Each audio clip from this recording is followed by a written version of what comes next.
Welcome to one more edition of Politics Done Right. Today we are honored to have Ryan Grim. Ryan Grim is an American author and journalist. Grim was Washington, D.C. bureau chief of for Huffington Post and is now the Washington, D.C. bureau chief of The Intercept. He's also a political commentator for Breaking Points and appears frequently on The Majority Report with Sam Seder. Rand's newest book is The Squad AOC and the Hope of a Political Revolution. Good afternoon, El Senor Ryan Grim. How are you doing today, my friend? I'm good. It's lovely to see you. Look, it's great seeing you, but let me just start it this way. Before we get into your book, I want to say that I've been yearning to see people who get onto our national press, the mainstream media on, let's say, the MSNBC, ABC, CBS, to go out there and really give the position without fear. And today, that's what I saw from you when you confronted Ted Cruz.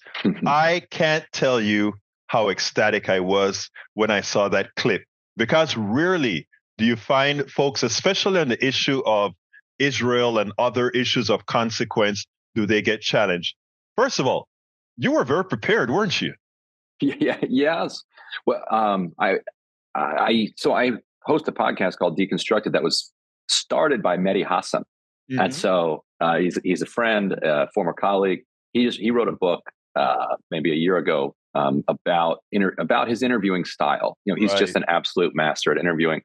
And one of the depressing takeaways from it was you have to do a lot of work to prepare. I thought there would be a couple tricks that, if I could just learn these tricks, then I've got them.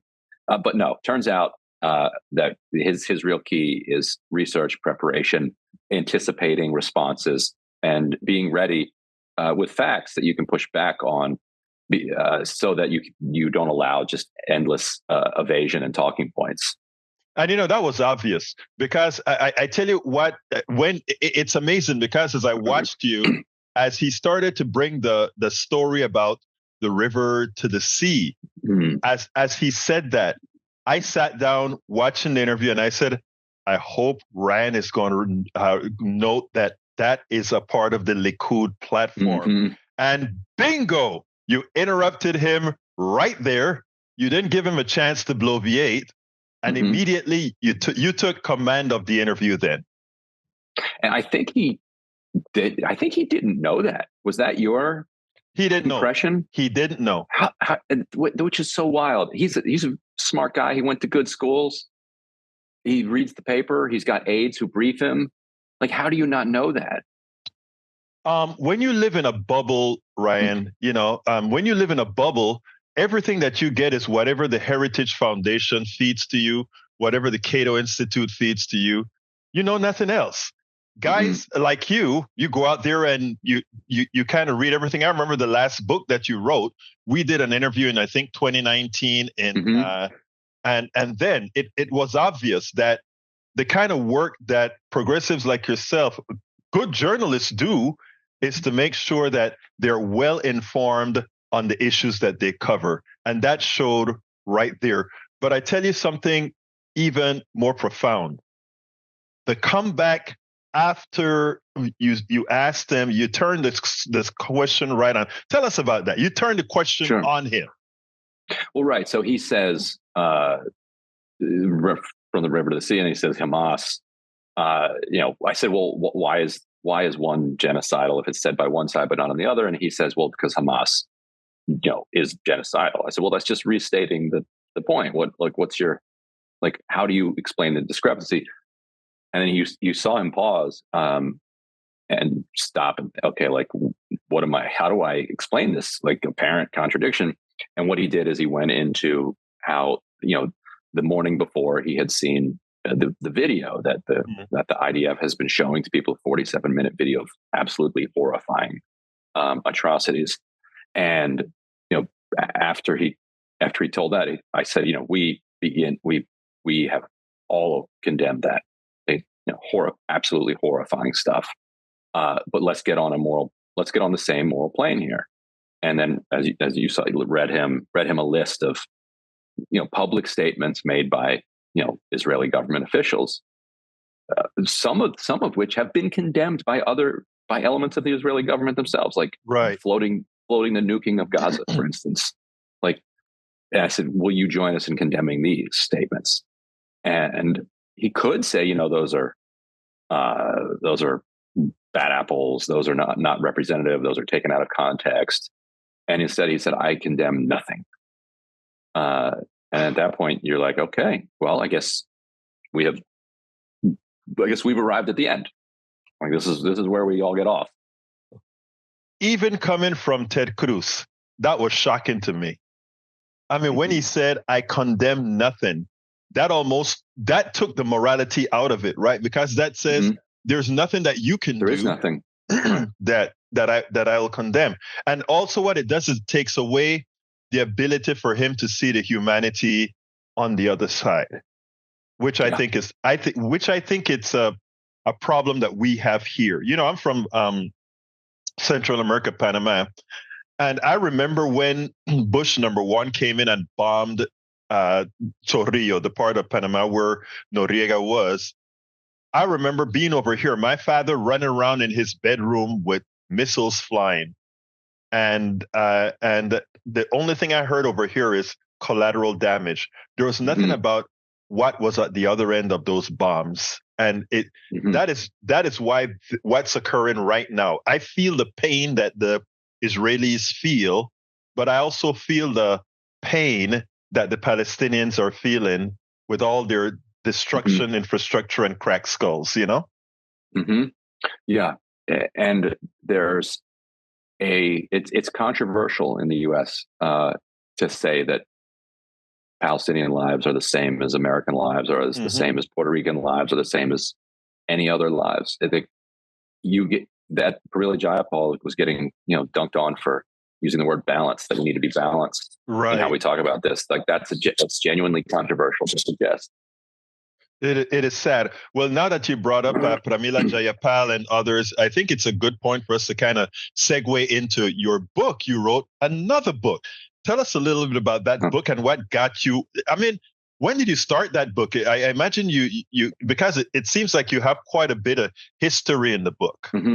Yeah, it's kind of a sequel to the last one that we talked about. That one ran from basically the 1980s up until 2018, and it told a very satisfying story of underdogs pushing back against the corporate establishment wing of the party, and having some real breakthrough success. First with the Bernie Sanders campaign, and then with the Squad getting elected to Congress, and it bookends with AOC, Justice Democrats, and Sunrise occupying Nancy Pelosi's office. So it's like finishes, but also it's unfinished. Like, what happens next? Like, where does this go from here? So this book kind of picks up with the first Bernie Sanders campaign, because that's really where the energy that grew into the Squad originated, but also where the energy to kind of cynically undermine that movement came from. Hillary Clinton famously saying, and I go back over this in the book, in that campaign, saying, Bernie is a one-issue candidate. All he cares about is the economy. And she says, well, breaking up the big banks won't end racism. I remember that. Yeah, as if that's, and it kind of stops you in your tracks, because on the one hand, you're like, well, no policy proposal is going to end racism, right? Like, period, like ever. But the banks have been a part of embedding systemic racism into our into our fabric of our society. Like, in fact, to some people would actually say that it's a necessary factor. I mean, that's another story. Not sufficient. It's not sufficient, but it would help. Yes, exactly. Continue, please. And then so the book then follows the Squad as they arrive in Congress with people power and with idealism into an institution that is built and designed to like crush those things. And it's like, how do those two currents crashing into each other affect each other? I tell you something that I've been thinking, because some on the progressive end for some time now that that AOC is pretty seasoned, I've given her some problems, and what I've been trying to say is, she's a matured, she's a very matured squad member now who knows when to stop and when to move. And in my opinion, I don't know if you feel the same way, but I've watched both her and the others actually grow into learning how to keep their progressive values and at the same time understand that they're working with a bigger body. Yes. And what I would say is that the book isn't going to answer any questions that people have about, like, it's not going to provide the answer of, yes, they're sellouts. No, they're not sellouts. Or, this was right, this was wrong. What it does is it tells the story in a way that I think people who are diehard supporters of them will find it interesting and fair.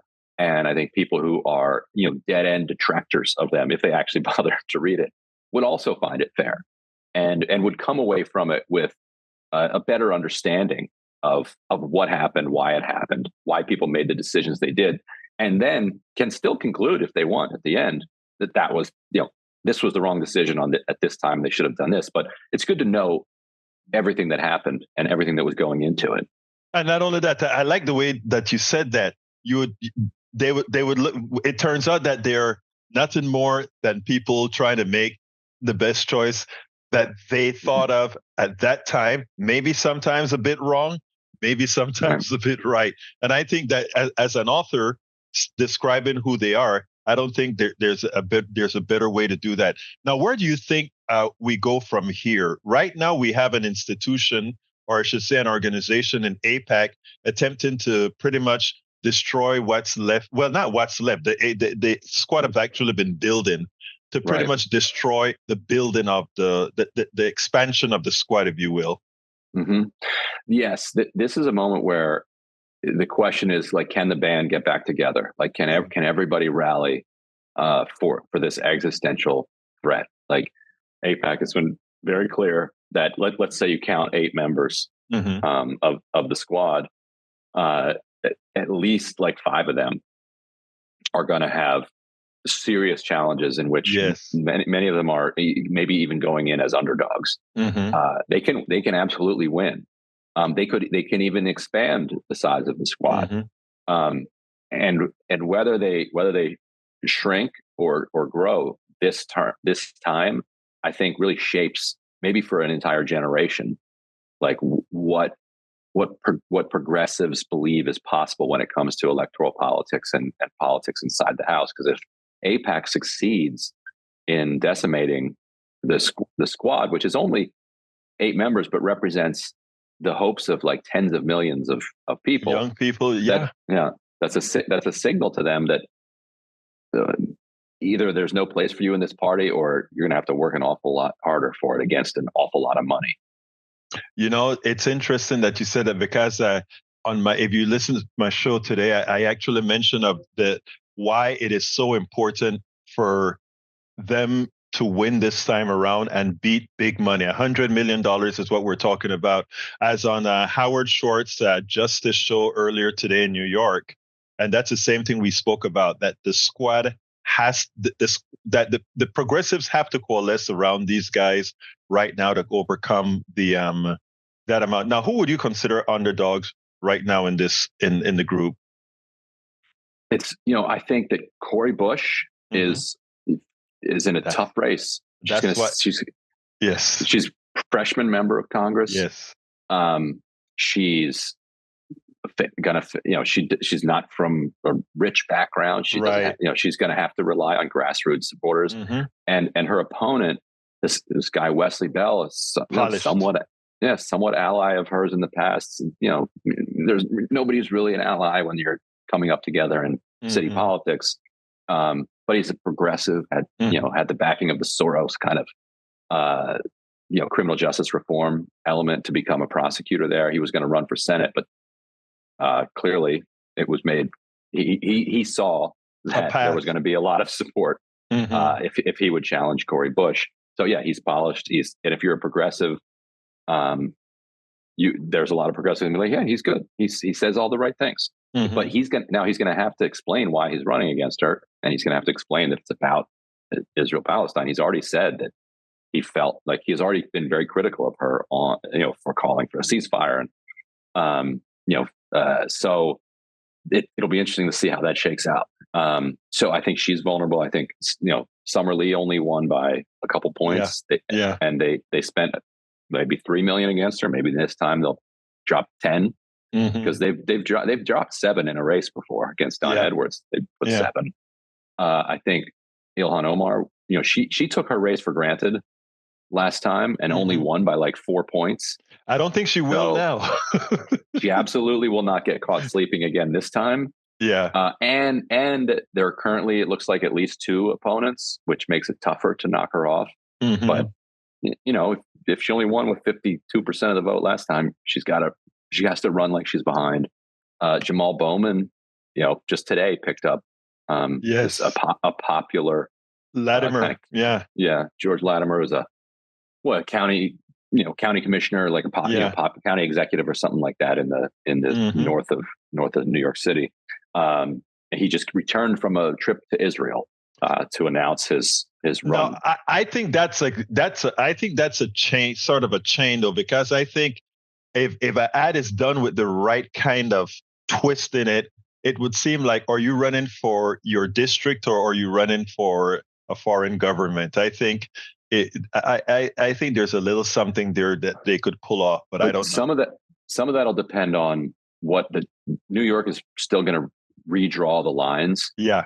And so they'll, if you're a betting person, like, are they going to help Jamal or are they going to screw Jamal?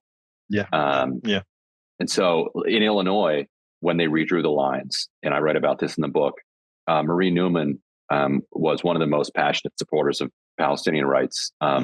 In Congress, she represented the largest concentration of Palestinian Americans, maybe in the country, in Illinois.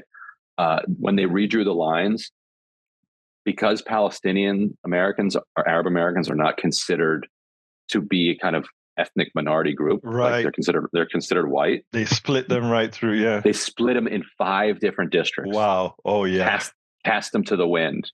Yeah, because she had been such an outspoken critic of AIPAC and the Netanyahu government while she was in Congress. They're like, we cannot allow this to happen again. And they took her out.